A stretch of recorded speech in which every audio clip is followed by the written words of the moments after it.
TV6 news వార్తలకు స్వాగతం. ముందుగా వార్తల్లోని ముఖ్యాంశాలు. రాష్ట్ర స్థూల ఉత్పత్తి లక్ష్యాలపై సీఎం చంద్రబాబు సమీక్ష. వివిధ శాఖలకు కీ పర్ఫార్మెన్స్, జాతీయ సగటు కంటే మెరుగైన ఫలితాలపై అధికారులకు ఆదేశాలు.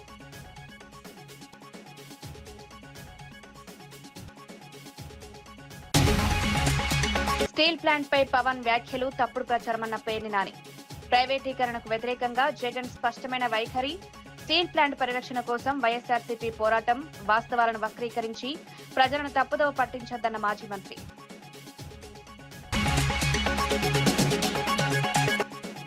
బాచుపల్లి ఫ్లైఓవర్ బీఆర్ఎస్ ప్రభుత్వ ఘనతేనన్న కేపీ వివేకానంద. కొత్త అభివృద్ది పనులు ప్రారంభించలేదని కాంగ్రెస్ పై విమర్శ. బీఆర్ఎస్ కృషితోనే హైదరాబాద్ అభివృద్ది, ప్రజల కోసం పోరాడే పార్టీ బీఆర్ఎస్ఏనని వ్యాఖ్య. రాష్ట్ర ప్రాజెక్టులను అడ్డుకున్నారని నిరూపించాలని కిషన్ రెడ్డి సవాల్. ఆరోపణలపై సీనియర్ జర్నలిస్టులతో కమిటీ. వాస్తవాలు ప్రజల ముందుకు తీసుకురావాలని డిమాండ్. ప్రజల దృష్టి మళ్లించేందుకే ఆరోపణలు.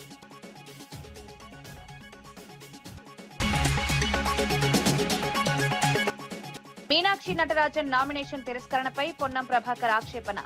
ఈ చర్య ప్రజాస్వామ్య స్ఫూర్తికి విరుద్ధం. తెలంగాణలో ఆమెపై ఎలాంటి కేసులు లేవు. నామినేషన్ తిరస్కరణ వెనుక రాజకీయ కోణం.